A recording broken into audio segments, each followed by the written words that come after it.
The Ark Raiders trailer you're watching has just dropped at Gamescom, letting us know that playtesting for the game is coming this Northern Hemisphere fall, and that it will now be released in 2025. But there's a whole bunch of other news about the game that I can provide you today, including the specific playtest dates and a change in the game's pricing model and much more. Last week I was kindly invited by Embark Studios to a pre-Gamescom media briefing about this upcoming PvPvE shooter game, along with other content creators and members of the press. We were given 3 significant pieces of news about the game, being playtest dates, an update on the game's release schedule, and a change to the pricing model for the game. In addition to the new trailer and some additional screenshots that I saw for the first time yesterday, during the press briefing we also watched 2 other videos. The first was an internal video that Embark used to introduce new team members to the core premise of Ark Raiders, and the second was several minutes of raw gameplay. We also had the opportunity for a question and answer session with the developers. I'm going to tell you about all these things in detail, so settle in for a deep dive. But first, I know your number one question right now will be, when's the playtest? Embark will undertake a 4-day Ark Raiders playtest from October 24 to October 27. That will be a closed public playtest where participants will be selected randomly from the playtesting pool, and you'll need to sign up on Steam to be part of that pool of players. It will be a PC-only playtest with console testing to follow at a later date. The second piece of major news about the game is that Embark Studios is pushing the release date for the game back to 2025, with no specific release date given within that year, and in a significant move potentially related to the 2025 release date, the third piece of major news is that Embark are changing the game from being free-to-play to a premium game pricing model with a proposed mid-tier price point around the $40 mark. The team said that they will be providing a live service following the game's launch that will include new free content for players, allowing the game to evolve over time. Now, I'll cover all of the question and answer session later in the video, but let's talk about what was said on this change from free-to-play to a premium game model now. The team were asked, "You've made a change over to a premium business model for the game. Embark didn't go that route with the finals, and there might have been some skepticism about whether that model is going to work for other games. Then Nexon's The First Descendant is free-to-play. How did this decision come around to swap over to premium?" Alexander Grondel, Ark Raiders executive producer, answered saying, "We have been discussing this a lot back and forth. Our stance on this is that different business models are suitable for different types of games as a primary factor. For the game we're building, we looked at that game and it became clear to us that Ark Raiders is much better in a premium model than the free-to-play model. It's a better game for it. And this is not just a pure kind of business decision, it's also something that the developers on our team have been telling us, that they feel this is more of that type of game." So that's one part of it. The other part is that for free-to-play games, they need to strike a careful balance between providing engaging content and encouraging players to make purchases. For Ark Raiders, this shift will allow us to focus more on the engagement and fun and impacts on choices with regards to how the game evolves over time, so we can kind of optimize differently in this game and give out more rewards, as an example, as the player progresses. This decision with Ark Raiders specifically doesn't reflect anything on what our other games are up to. We are trying to do what's best for the game and for the players, and make these decisions that we feel are setting ourselves up to both succeed and also create the most engaging game for our players. Some games are much better in the free-to-play model. We believe that Ark Raiders is better in the premium model, and that doesn't mean that one is worse or better than the other.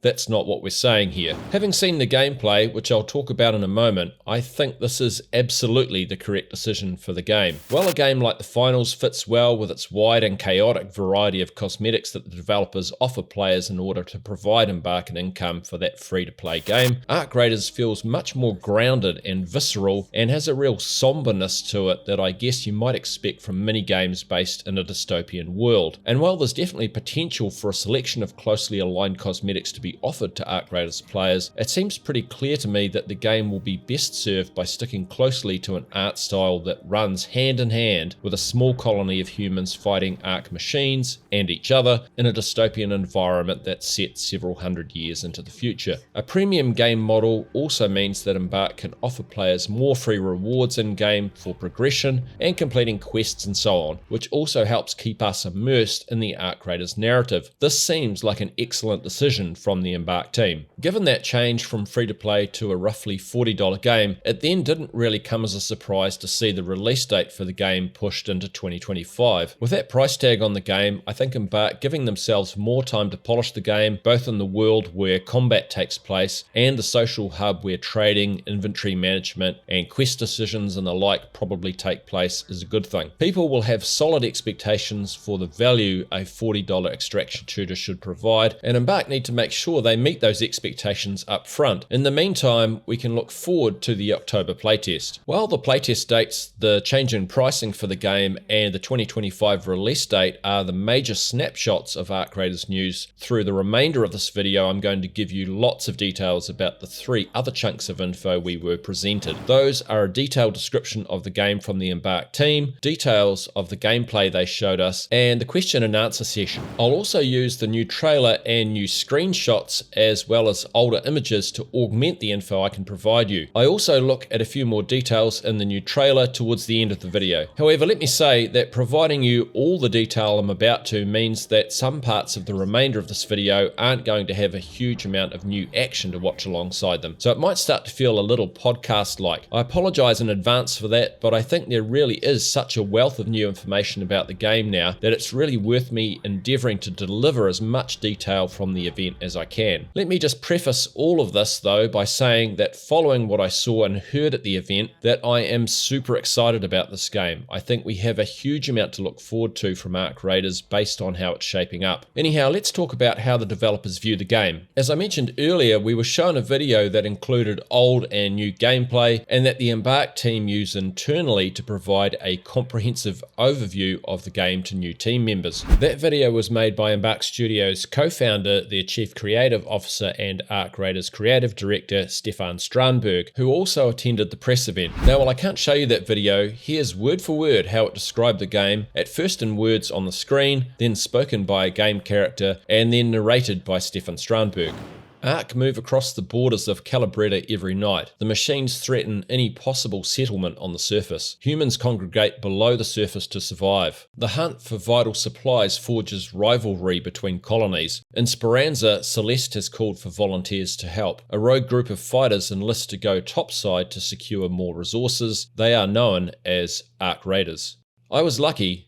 I got in just when the second wave hit. Speranza gave me a place to hide. Too many mouths to feed here, straining the colony. It's getting out of hand, but I do what I can to help. I enlisted to become a raider, scavenging the wild. If there was one piece of advice I could give you, I would, but I don't know what your story is, what adventures you long for. But I can tell you this, there are no rules out there. A word of warning, the Rust Belt is a pretty big place. No matter where you hide, I can guarantee you someone is watching. 2 rules to live by. Beware of the machines, beware of raiders who prey on others, and remember, you will cross the line, or someone will cross it for you.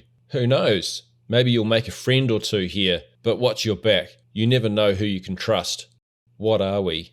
We are Arc Raiders. Then we heard Stefan Strandberg's narration. Arc Raiders is a third-person PvPvE action survival shooter, emphasizing immersion, tense action, consequential play, deep progression, and high usability. It is set on Earth several hundred years into the future, following a mass exodus of humans into space due to the ecological collapse. It's described as an expansive and large universe. It's a high-stake game with high tension, where players are entering a variety of hostile and dangerous locations. As a raider, you'll need to scavenge and hunt for resources, but in the way stands Arc Machines, a mysterious and deadly mechanical foe with a hidden agenda, ranging from small drones to lethal mechanical giants, and of course, other players, raiders who are also out there in the world competing for loot. Together, these are the components for tense and engaging moments between both players and machines. This is a game that lives on tension, where you have to be on your toes, listen to the world around you in moments of silence. At this moment in the video, the narration stopped and we watched a raider slowly moving along in the open, and you could hear soft mechanical noises in the distance, like an old elevator clunking its way as it descends down into an underground bunker. That was followed by the slowly increasing roar of what sounded like something rapidly flying in from above. My impression is that the attention to detail with the audio in this game will really help to immerse us in that dystopian world. Like, expect to be in a building and you hear the sound of a metal door creaking lurking a few floors below you, like you can hear in the new trailer.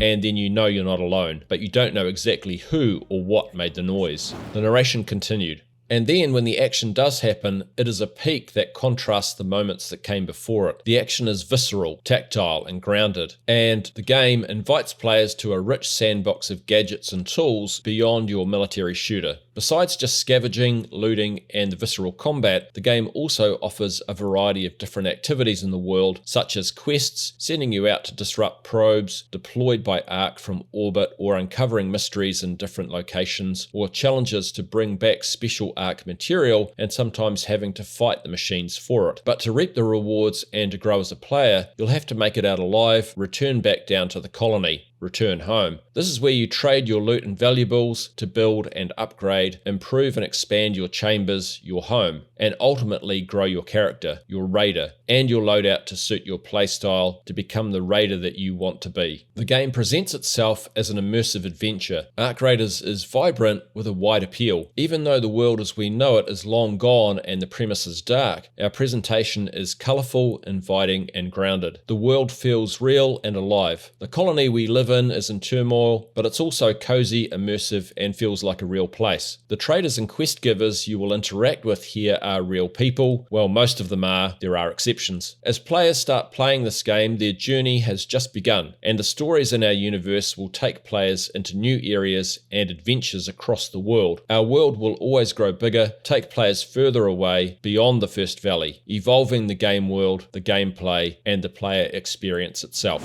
So I think Stefan paints us a pretty clear and detailed picture of what the Embark team is striving for with Ark Raiders. The press briefing then moved on to showing us a little under 5 minutes of unedited gameplay footage, and by unedited, it was several sections of gameplay with just simple cuts between longer moments of action, but it was all raw gameplay. Firstly, we saw a raider leaving the base, which was shown as a short cutscene where they enter a transport pod, and then you get this view down a launch tunnel that was originally shown to us in the very first full trailer for the game. The gameplay then started with the player moving from what looked like a parking area on the edge of a large abandoned space launch facility, which we saw later was named the Acera spaceport. From the top of this launch tower, we could see some sort of distress flare being set off into the air, exactly like the one you see here in the closed alpha trailer. Again, it was very apparent the role that audio will play in the game, with the sound of a flock of birds flying away from nearby the player, potentially giving away their presence to others. The player ran towards the launch facility and saw a second flare being set off. The scene then cut to a different player moving through the wetland area that's located behind a dam. A lot of the map areas have been shown to us previously during a developer presentation, and my video about the map locations is in the video description if you want to watch it later. We saw players opening electric doors that made a real metallic clunking sound as they opened, which would definitely be audible to other players nearby. During the footage, we could see that the game provides a third-person ADS view that can be switched between aiming left or right-handed, enabling you to peek and aim around corners more carefully. Approaching the spaceport launch tower, a couple of Ark drones engaged the player, and they were taken out pretty quickly, with the player only having to duck for cover once to avoid some burst fire from the second drone. The first half of the video was more about encounters with the Ark machines, and the second half was more PvP, and it was a mix of day and night action, both of which looked really great. The locations were a mix of outdoor and indoor areas, all clearly abandoned with metallic junk everywhere. The map appears to offer a huge amount of detail. We watched a player prying open the lid of a metal crate with the end of an ice axe they have with them, which appears to be their go-to melee weapon. As soon as they'd opened the crate, the inventory system appeared, revealing what was inside the crate. That inventory UI looked really straightforward and rapid to use. In one shot, we saw two players moving together, and one of them was carrying a crate rather than a weapon, which seems like an interesting element of gameplay. Like they have to transport it somewhere or carry it to the extraction point, but they can't brandish their weapon at the same time, so maybe that's best done as part of a squad. We saw two players fighting a tiny Ark machine that was on the floor of a building, and when it was hit, it exploded with fire, setting one of the players alight. There was a mix of weapons shown, from automatic rifles to powerful revolvers, all of which looked like they were cobbled together using junk and Ark parts the players loot. Smoke grenades were used to prevent Ark machines from seeing a player as they tried to evade being shot at. That player then placed a couple of mines on the ground, which this medium-sized ground-based Arc machine walked over and set off. There were also medium-sized drones that were capable of firing small rockets at players. We watched a team of players moving through a city which has been swamped by sand dunes, and we saw it was named the Buried City. You could hear gunfire and Arc machine noises in the distance. This squad then entered a subway station, and one of the players gave a call out to say, "Let's extract at the something metro." It sounded a bit like Rome Metro, and a lot of the place names are Italy-based, so that is possible. The team went down a couple of flights of escalators before they encountered another squad on the platform, who they took out after a short gunfight and using a grenade that was some sort of combo of a pyro and fragmentation grenade. The train then arrived at the platform, doors on the platform and train opened, and it wasn't just a simple extraction. There was another team of raiders on the other side of the train also trying to extract, and they all engaged in another gunfight. The gameplay cut back and forth between both sides of the fight so we could see both angles. During that fight, one of the players accessed a UI rose that gave them the choice of grenades to select from, and that all seemed pretty quick and functional to use. The gunfight took place on either side of and within the train carriage, which was pretty cool. It got quite smoky and atmospheric during the fight, which was great, and when they killed the opponent, the player shot a flare into the air, which is probably what we saw at the start of the round. The gunplay seems like it's aimed to have a wide appeal, so it's definitely more casual than something like Escape from Tarkov, but more precise and detailed than the sort of gunplay you see from a third-person shooter like Nexon's The First Descendant. It looked like it's somewhere in between, but I guess we'll only know for sure when the playtest starts. When the team was satisfied that they were safe, they interacted with a panel in the train carriage for about 10 seconds, which closed the doors on the train carriage and set it rolling to enable their extraction. It was definitely a very visceral extraction, and not just a case of turning up at a location and leaving, nor was it an easy extraction point to set up an ambush. It felt very real and made for a tense few moments of action. We then saw a quick message saying successful extraction, and we jumped to a cutscene of the team walking through an underground passage together. There was also a message that said they'd extracted from La Catera Buried City and that they'd spent 11 minutes and 39 seconds on the surface, which seems like a very short round, but maybe that was at the shorter end of the scale of what we might expect. So that was the gameplay video. Overall, I was super impressed by it. Let's now run through the questions that we asked the Embark team after the presentation. Both Stefan Strandberg and Alexander Grondel answered the questions, so I'll show their initials and the answers on the screen so you can tell who responded.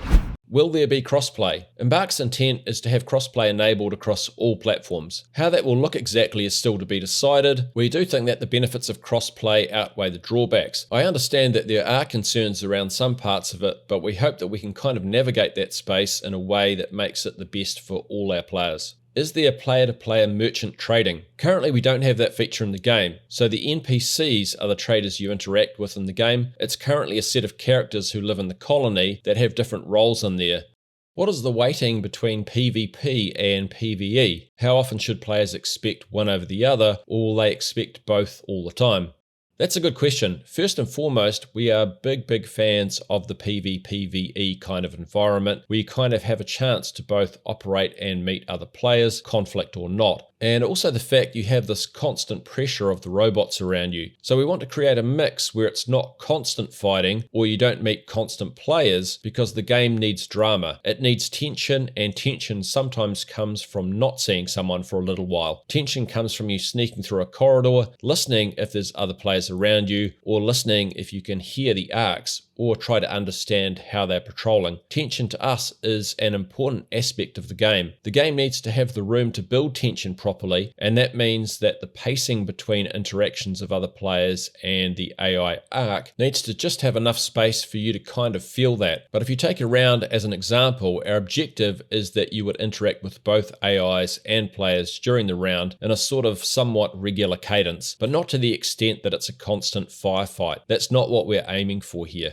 Is there an overarching narrative or story being told? And if so, what does the end game after said narrative look like? So our ambitions for building an engaging universe is pretty high on this one. I want to set some expectations though. When we talk about story here and sort of narratives, it's not a Mass Effect type of progression here with multiple characters and branching story narratives. However, we felt that we can really add something to these types of games by grounding the objectives in an actual story of characters and their motivations. We are set on making this a deep, rich world for players to discover. So over time, we will reveal more and more of the world as well. There's several axes in which our game universe will grow on: the emerged existential threat of the machines, and the distrust between players in this world, and the colony and conflicts inside of it, and so on. So I won't go deeper into that, but endgame, it's too early for us to share anything about, but expect an engaging narrative and an actual context in which you will interact with players and NPCs, where we do have ambitions to take the presentation pretty far and have you immersed in that world. Can you delve in a bit more to the reason why you decided to change from PvE to the PvPvE extraction shooter, and how that might impact the flow of the game?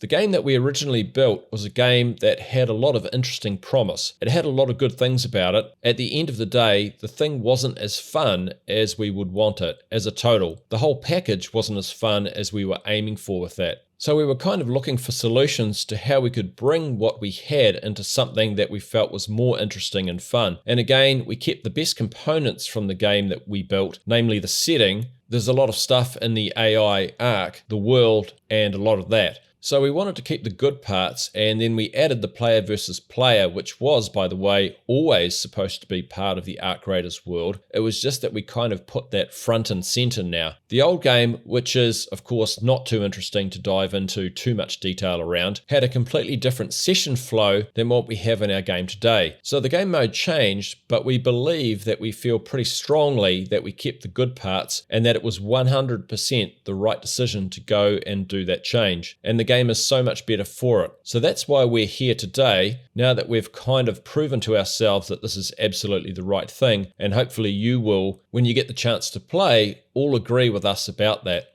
What can you tell us about player counts in a session, squad sizes, and whether the lobbies are persistent or what happens there in a session?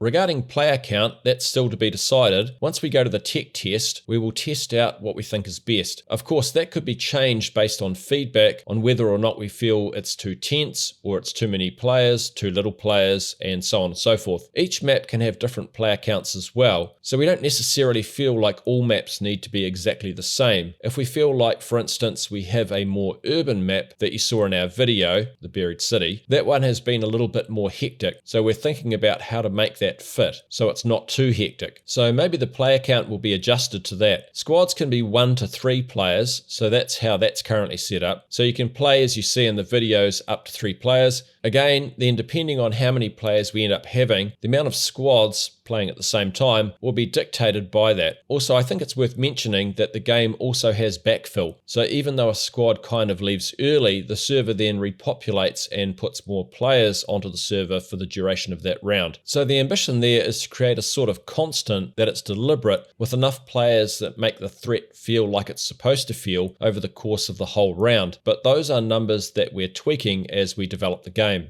How punishing is death? Will the player have to play with entirely different characters then, or do they just lose their loot?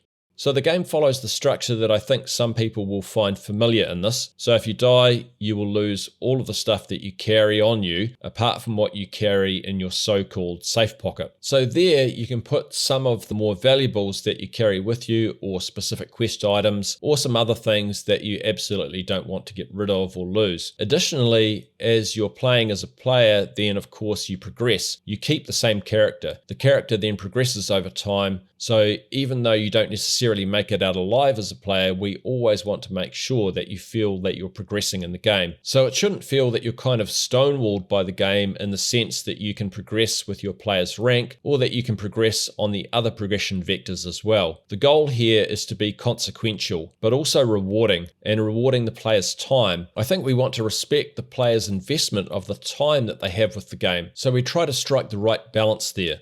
Is the game world open, or like a hub with smaller areas? The game takes place in a region with separate maps within that region, so there's a number of places that you can go during your journey as a raider, so it's technically part of the same region. They're quite big, the areas that you go into. There's a lot for you to explore and find out in each area, and we'll continue to develop more areas that players can explore, and also develop the areas themselves. So our ambition here is not to create a static game. It's a game that also evolves a bit during our live service. So a location might look a certain way in the beginning, and after a while it might change, it might expand. something might happen. But the thing is that the player should feel like there's an evolution that is happening with the game, and you're part of that journey as a player. You mentioned in the video that the world will get bigger. Do you mean that literally, as in maps will get bigger, or that you will keep expanding on the universe? We are making sure that to keep the engagement going and players curious about the world they're playing in, we are considering both the maps themselves that you start to familiarize with, also for them to go through evolutions, opening up new areas within them, but also over time we will add more unique and other locations to go to. That's what we mean when we say the world gets larger. We want to introduce new areas. Right now we're committing to one area in which there are several different locations you can go to. They're quite big, as Alex mentioned, and then expanding beyond that, going to new places across the world is something we know players like. You know, that sense of curiosity and discovering is important for any game, I think, and especially for this one. That is something we're planning to do, expanding the world. Are there any clans or guilds? And if so, are there any systems related to that you want to talk about right now? Social is an incredibly important part of this type of game. And of course, you want to have the features that goes with that. As in exact details, I can't give you as of today, but something I would have to get back to you with later. But it's clear that that's an ambition for us to capture that as well as we can. More on that later. You mentioned this game as a sandbox. What kind of non-weapon tools are there? It looked in the video like there might be some traversal tools. Is there maybe a zip line? Anything you want to share on that? We're not confirming individual gadgets for the game right now. If you saw a zip line, that might be it. The reason, if I can go back a little bit, to the reason we're making a grounded sci-fi game, as we call it, is to be able to stretch the toolbox of player items a little bit beyond what you might find in purely realistic games, right? We're still set on Earth. People will have familiar tools that they would recognize from the world as we know it, but with the existential threat of Ark and that kind of technology enables a little bit of a different toolbox that this game is handing to players. There is a little bit of a diversified arsenal of gadgets that is in the game right now, and more to come as well. But I don't want to go into specifics at this point. But we feel like this game is better because of it, and there is a sense of playfulness to that. It's not magic or anything like that. We are still fairly grounded in our mechanics, but there are some exotic tools for sure. That was the end of the question and answer session. Lastly, let's look at some details from the new trailer. As I showed earlier, the opening of it makes a real point of how important Ark Raider's audio will be to immersing us in the environment, with this creaking door as a raider apparently makes their way above ground. Here at the derelict dam location, we're shown the distress flare that goes off when a player is killed. That will mean if you kill an opponent, you'll really have to be cautious about looting them because anyone nearby will see what's happened too. Those interested in the game's lore can start to detail some information here with what looks like Astra Venture or Astra Ventures on the side of the helmet and another logo here. From the colour of the sand in this image, this scene is possibly in the White Dunes area. A great close-up of one of the small Ark drones here with a double machine gun mounted underneath it. A raider in the window across the street ducks for cover, but the drone starts to turn, so they've probably been seen. It'll be interesting to see how the airborne Ark machines respond to situations like this where a player is inside and the drone has to try and figure an angle out to attack them. Hopefully the AI Ark are able to try different approaches so their attacks don't feel routine or too predictable. Here two raiders appear to be looting a downed Ark drone in the buried city. A lot of Italian style architecture here. They're also watching a larger drone and some smaller ones patrolling nearby. And note the little communications tower here. I wonder what that's connected to. On the right is the metro station extraction point, which is conveniently signposted with a large M. A raider uses a light underground, and the level of darkness looks like it will definitely require that a lot of the time, which of course brings its own risks with it. We see a glimpse of what might be a tiny spider-like Ark machine, so they seem to come in a huge variety of sizes. Then we're outside at night and it's raining, so we'll have to contend with a variety of weather conditions. Note how the weapon appears to be fashioned out of bits of scrap metal, so crafting these could well be part of the game. And of course, there's an absolutely giant ground-based Ark machine moving above. It looks enormous. I can't wait to see one of those in the game, but maybe from a safe distance. And a raider who's looting a backpack is then caught off guard by another raider. I really like the old-fashioned backpacks that the raiders use. They also seem to have a secondary pistol holstered here, so we might expect a primary weapon or two, a secondary pistol, a melee weapon, that ice axe looking thing, and then grenades and gadgets, so quite a wide arsenal to choose from. Note the large wind turbine moving in the background here too. The trailer wraps up with a cool close-up of this sick-looking raider outfit. A couple more brand names for the lore hunters, Irma Cora and Corto. We've seen Corto previously in this rendered concept art of a speeder,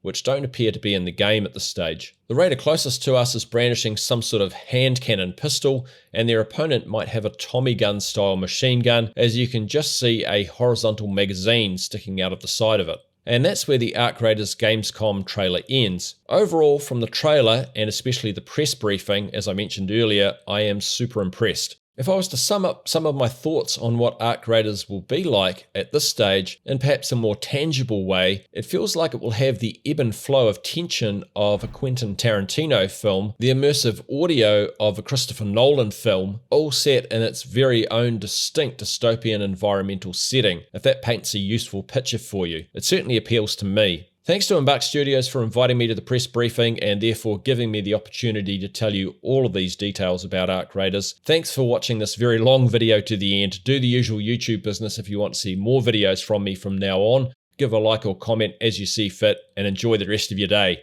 Kia kaha, stay strong. Everybody knows the world ain't right. Down on your knees, get up and fight.